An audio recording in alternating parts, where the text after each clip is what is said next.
All right, hey guys, I got a special video for the crabby boys out there.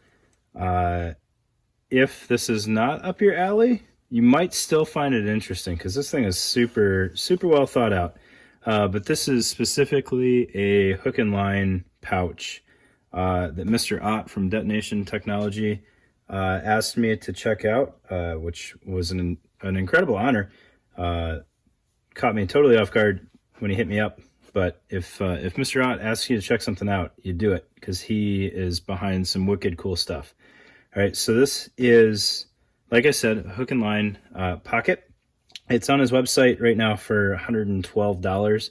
And if you've ever dealt with him before, like he's putting this stuff out for your benefit and then just kind of making a little bit of money off of it. It's not the same as some of the other companies that take like a carabiner and laser engrave EOD on it and then triple the price. All right, so I've been a huge fan of his company for a long time, which made it even cooler when he hit me up. Totally caught me off guard.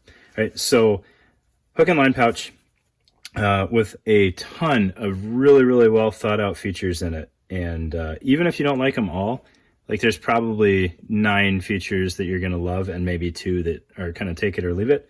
So overall, this thing is a win. All right, so looking at the back, it is laser cut PALS ladder here with just kind of some tuck tab type straps.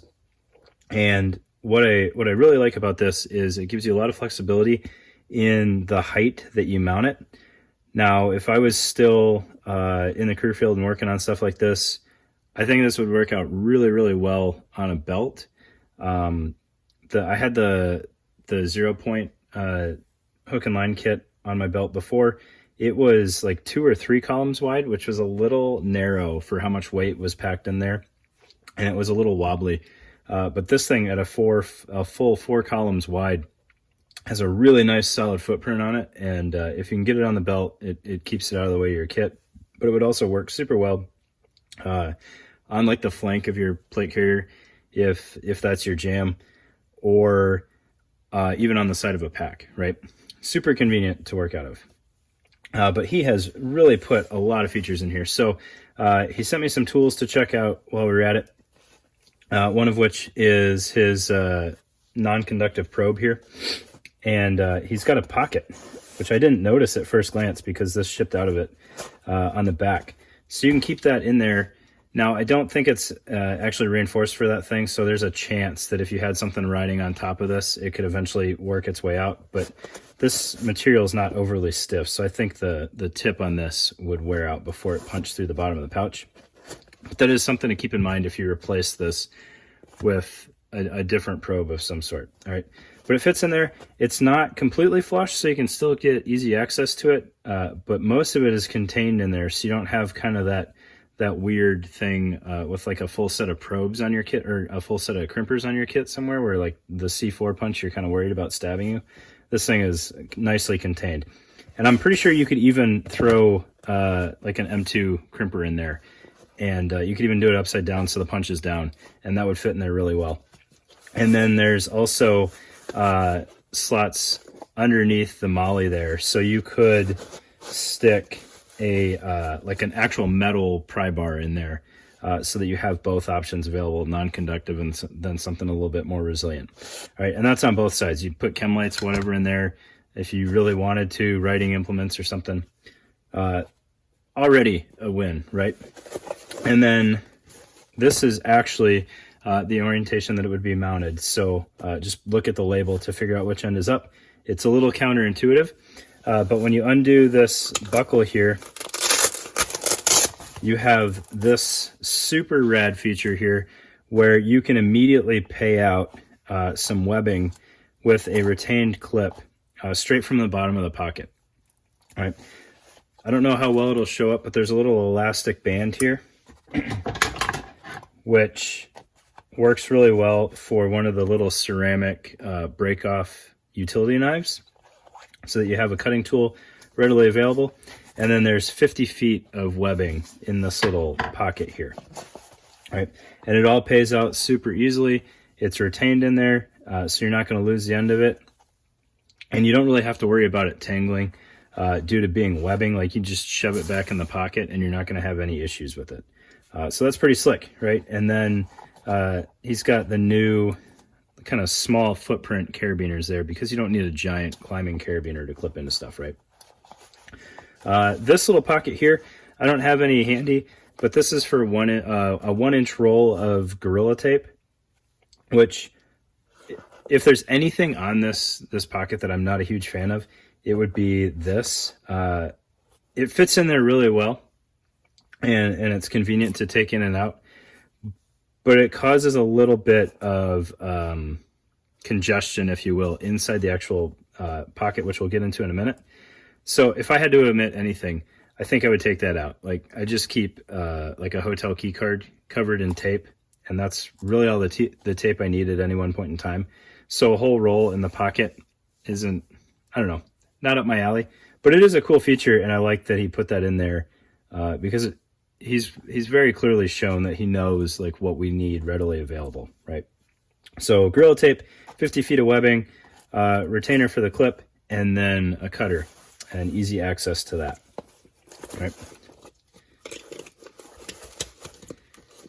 And then, if you can imagine this being mounted to your kit, you open this up, and inside you have access to the rest of your hook and line kit. All right, so there's a couple of elastic slots up here, which work really well for his small disposable cutters here. All right, so you can see you could have 2 of those ready to go. These are another great product that he makes.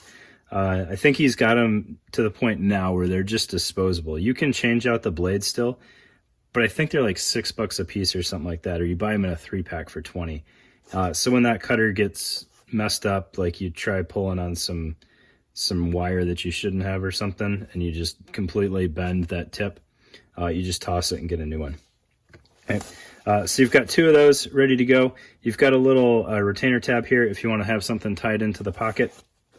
And then you can kind of see why I'm not a super huge fan of the tape. Like, it's just sitting right up top there, and that kind of gets in the way. But you can push it kind of out into the pocket so you can see what else you got going on there.